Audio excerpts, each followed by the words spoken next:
Dia juga menambahkan bahwa Ko Jun Yeop itu belum dapat pulih dari keterkejutan dikarenakan kehilangan istrinya. Di endingnya kan kayak gini ya guys. Jadi ada satu member yang tertutup nih, yaitu Jiwoo. Dan sekarang formasinya udah berubah. Perubahannya terlihat jauh lebih baik kok. Mereka melakukannya dengan benar. Hi everyone, I'm Mr. Kim and welcome back to my YouTube channel. Guys, lagi nonton How Are You Today? Apakah dalam kondisi baik-baik saja? Well, aku harapkan seperti itu ya.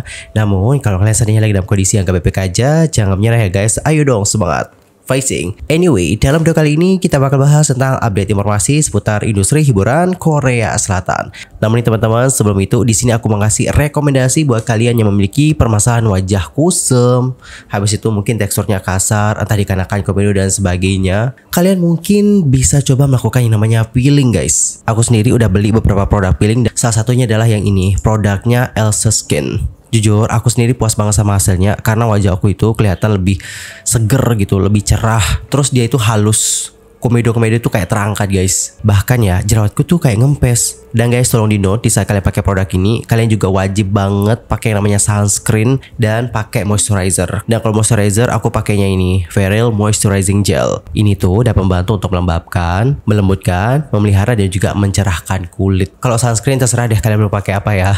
Tapi kalau aku sendiri sih pakai sunscreennya Karasan. Yang aku suka dari sunscreen ini adalah dia tuh cepet banget meresap dan gak ada white cast. By the way, ini beda ya SPF-nya. Kalau yang ini 50 SPF PA+++. Kalau yang ini itu 45 SPF PA+++. By the way, buat kalian yang juga pengen coba produk-produk ini, nanti bisa langsung cek tab produk ya teman-teman. Thank you so much. Alright everyone, sekarang kita akan lanjut ke topik pembahasannya. Di topik pertama, kita bakal bahas tentang kabar yang cukup membuat kita iba dan juga cukup menyayat hati. Datanya dari Ko Jun Yeop yang belum lama ini dikabarkan berhenti makan setelah kehilangan Barbie Show.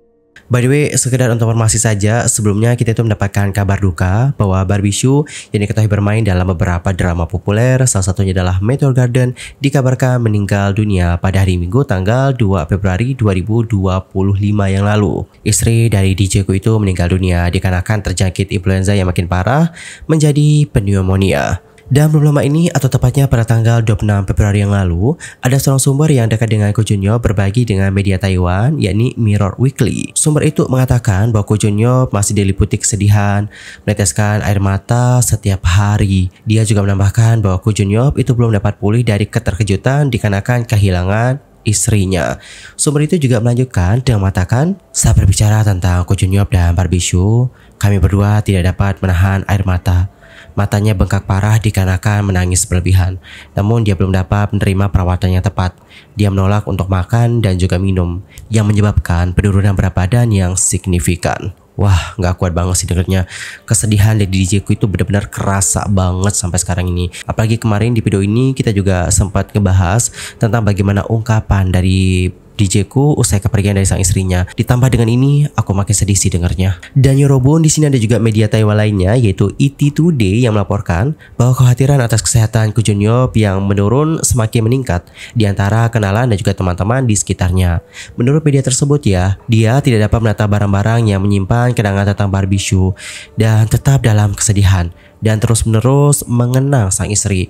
Meskipun ada upaya dari teman-teman dan keluarga untuk menghiburnya, hal itu sulit. ET Today lebih lanjut menyatakan, mengingat Ko Jun Yeop dikenal dikarenakan kepribadiannya yang ceria dan juga positif, insiden ini tidak diragukan lagi telah meninggalkan dampak yang menghancurkan baginya. Selain itu ya teman-teman, Ko Jun Yeop juga dikabarkan telah membatalkan semua kegiatannya yang telah dijadwalkan. Dia telah menarik diri dari pertunjukan DJ, penampilan televisi, dan semua acara resmi. Sekarang ini dia itu memilih untuk berduka dalam kesendirian. Sebelumnya, Ko Jun Yeop dijadwalkan menghadiri acara flash mob di Taiwan bulan ini.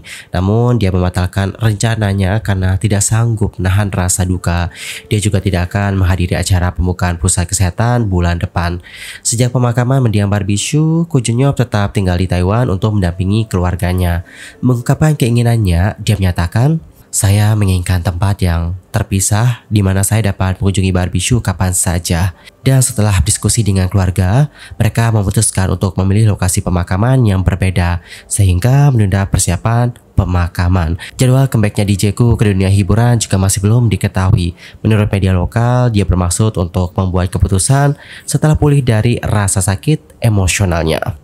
Dan yorobun, selain DJ-ku, adik dari Barbie Shu yakni Dishu itu juga dikabarkan sangat terpukul atas kepergian dari sang kakak. Ia dikabarkan telah meminta cuti selama 6 bulan dari acara variety yang sedang berlangsung, yaitu The Girls Talk. Sementara itu untuk Ko Jun Yeop dan keluarga yang ditinggalkan sedang mendiskusikan pengaturan tempat peristirahatan terakhir dari Barbie Shu dan tempat untuk mengenangnya. Menurut media Taiwan, keluarga tersebut sedang mencari lokasi untuk mengenangnya. Perusahaan jasa pemakaman ternama Taiwan yaitu Longyan telah mengusulkan pembuatan ruang peringatan khusus untuk Barbie Shu. Salah satu media yaitu Mirror Weekly melaporkan bahwa Longyan bersedia menginvestasikan sekitar 10 juta New Taiwan dollar untuk mendesain taman peringatan kecil. Zhongxi News lantas menyatakan bahwa taman ini kemungkinan akan bertema alam dan juga bunga, yang mana hal itu sangat disukai oleh mendiang Barbie Shu untuk mengenang hidupnya. Keluarga yang menduga juga meninjau usulan Longyan secara positif dan dengan hati-hati memilih lokasi. ET Today lantas menambahkan bahwa setelah taman peringatan selesai, taman itu nanti akan berfungsi sebagai tempat pelipur lara bagi Ko Jun Yeop dan keluarga untuk sering berkunjung. Well, kita doakan semoga mereka mendapatkan keputusan yang terbaik untuk menetapkan lokasi yang tepat untuk menang Barbie Shu. Apapun keputusannya, kita akan terus memberikan support. Dan teman-teman jujur aja ya, usai ngebaca berita ini ya, aku sebagai netizen aja itu sedih.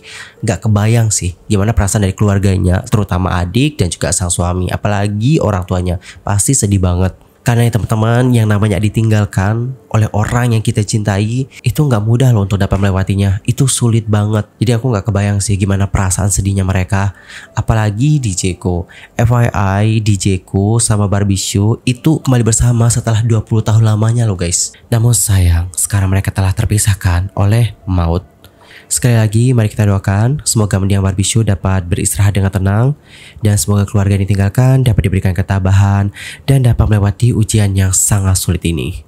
Dan sekarang kita akan lanjut ke informasi berikutnya. Kita bakal bahas tentang Carmen Heart to Hearts yang belum lama ini ramai banget diperbincangkan di kalangan netizen dikarenakan ada satu momen tentang dirinya yang menjadi viral. Dan teman-teman, seperti yang kalian ketahui, Heart to Hearts itu telah debut dengan single album yang bertajuk The Chase. Dan lagu utamanya juga judulnya sama ya kayak albumnya, yaitu The Chase juga. Dan guys, dikarenakan sekarang kan mereka telah debut resmi nih, jadi mereka itu disibukkan dengan yang namanya aktivitas promosi.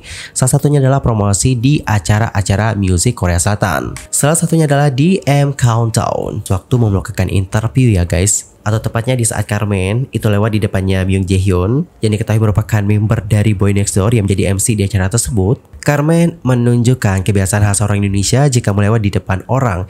Yang mana kalau lewat di depan orang tuh kita selalu kayak mau nunduk dikit gitu ya kan. Terus tangan kita kayak gini. Terus kita juga bilang tabe. Kalau aku sih bilangnya tabe ya guys. Dan aku rasa yang lain juga bilang tabe kan. Atau gimana nih? Ada perbedaan atau bagaimana? Tapi kalau aku sendiri sih bilangnya tabe gitu. Anyway, video dari Carmen yang menunjukkan Indonesian Manners ini lantas viral nih guys. Dan banyak banget loh netizen yang memuji Carmen. Beberapa dari mereka berkomentar seperti ini guys. Kak, kayaknya kalau kita ke Korea terus ada orang lewat langsung bungkuk plus refleks bilang permisi. Karena kebiasaan manners di negara kita. Salut gue sama Carmen. Sangat amat luar biasa ya lihat mannernya Carmen. Wah, di saat anak seumuran dia kebanyakan gak ada mannernya. Lucu banget sih Carmen. Gimana gak makin sayang kalau ada anak kicik sopan satu gini walau udah lama di negeri orang. Terus di sini ada yang nanya, what does it mean? Mungkin ini adalah fans Inter ya guys, I think so. Habis itu ada yang reply nih, well itu disebut unggah-ungguh in Japanese, tapi dia adalah orang Bali, so I don't know itu dipanggil apa, tapi itu sama kok. Oh, that's nice, itu bagus. So jika negara lain mungkin punya their manner dengan bowing atau kayak gimana ya bowing, kayak gini. We Indonesian, kita orang Indonesia itu punya something extra. Ekstranya gimana? Lihat di tangannya gitu. Ada tangannya gini. Tangannya itu sampai ke bawah gitu loh guys, sambil nunduk. Begitu maksudnya. By the way, kalau di daerah kalian ini disebutnya apa guys? Entar komen ya di kolom komentar. Di sisi lain, Carmen juga banyak nih mendapatkan komentar positif di kalangan netizen Cina. Bahkan ada juga nih akun mainpage yang sudah menyoroti tentang hal tersebut. Di Twitter, akun itu menuliskan, Star, senang banget ya banyak yang cinta sama Carmen. Kolom komentarnya pun ada dari berbagai bahasa. Proud of you, nyoman, ayo Carmenita. Dan berikut adalah beberapa terjemahan komentar-komentar dari netizen China guys. Siapa sih yang gak suka sama bayi imut kayak gini?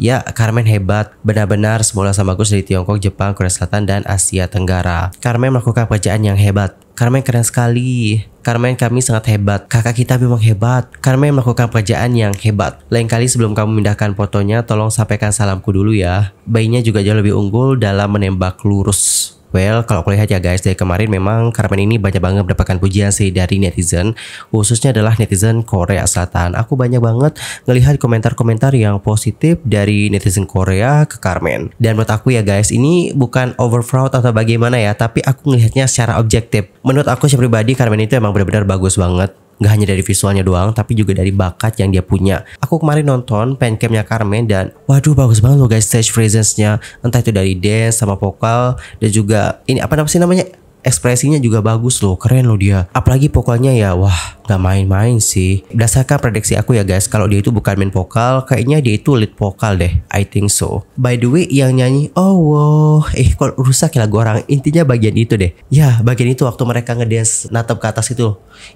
vokalnya Carmen, seriusan. Soalnya aku kemarin lihat di line distribution itu katanya vokalnya Carmen. Kalau bener itu vokalnya Carmen, wah jujur sih, gue salut banget. Karena itu adalah bagian favorit aku guys. Itu bagian favorit aku di lagu ini. Kayak angel banget loh suaranya. Ya. Dan Yorobun ini masih berbicara mengenai Heart to Hearts. Kalian tahu nggak? Sekarang itu netizen Korea banyak banget loh yang ngebahas tentang bagaimana formasi baru untuk endingnya Heart to Hearts. Nah sebelumnya untuk formasi endingnya kan kayak gini ya guys. Jadi ada satu member yang tertutup nih, yaitu Jiwoo. Dan sekarang formasinya udah berubah. Formasinya jadi seperti ini. Dan kalian pengen tahu nggak gimana reaksi dari netizen Korea usai melihat perubahan itu? Reaksi mereka di komunitas online seperti ini guys. Coba kita baca. Formasi baru ini sangatnya menarik. Seharusnya mereka hanya menempatkan satu orang di tengah. Ini adalah hal yang benar untuk dilakukan. Berarti kalau ini lebih suka lihat perubahannya. Oke, yang baru. Ini membuat hatiku sangat puas. Aku suka perubahannya. Perubahannya terlihat jauh lebih baik kok. Mereka melakukannya dengan benar. Sepertinya ini hanya promosi yang gak penting. Namun perubahannya terlihat sangat aneh. Apakah mereka harus mempertahankan formasi baru? Itu hanya pemasaran kebisingan. Mereka terlihat jauh lebih baik kok sekarang. Aneh sekali sih ketika beberapa anggota disembunyikan. Perubahannya lebih baik sih. Tetapi apakah ini yang terbaik yang dapat mereka lakukan dengan pakaian tersebut? Mengapa ya orang-orang membicarakan tentang pemasaran kebisingan? Anggota yang tersembunyi itu ditutupi untuk seluruh bagian chorus. Alright teman-teman, jadi seperti itulah bagaimana reaksi dari netizen Korea. Yang mana kalau kuliah di sini, mostly banyak yang suka sih guys dengan bagaimana formasi barunya. Meskipun ada yang mengatakan bahwa dia itu lebih suka ada satu center aja gitu. Selain itu ada juga ya yang berkomentar tentang pemasaran kebisingan atau noise marketing. By the way, buat yang belum tahu apa ini, aku jelasin ya guys sedikit. Jadi untuk noise marketing atau pemasaran kebisingan, ini tuh adalah strategi digital marketing dengan menciptakan konten kontroversial, sensasional, atau berlebihan untuk menarik perhatian konsumen melalui sosial media, iklan online, dan juga platform digital lainnya. Jadi ada yang menuduh nih bahwa ini tuh seperti kayak noise marketing gitu loh. Dan kalau kalian sendiri gimana nih pendapatnya akan hal yang satu ini? Antar komen ya di kolom komentar. Anyway teman-teman, cukup sekian aja untuk hari ini. Aku Yusel Kim pamit dan aku mohon maaf kalau ada kesalahan, baik itu dalam ucapan, sikap, tindakan, dan mungkin ada kesalahan informasi, mohon koreksinya. Sampai jumpa ya semuanya dan selamat beraktivitas.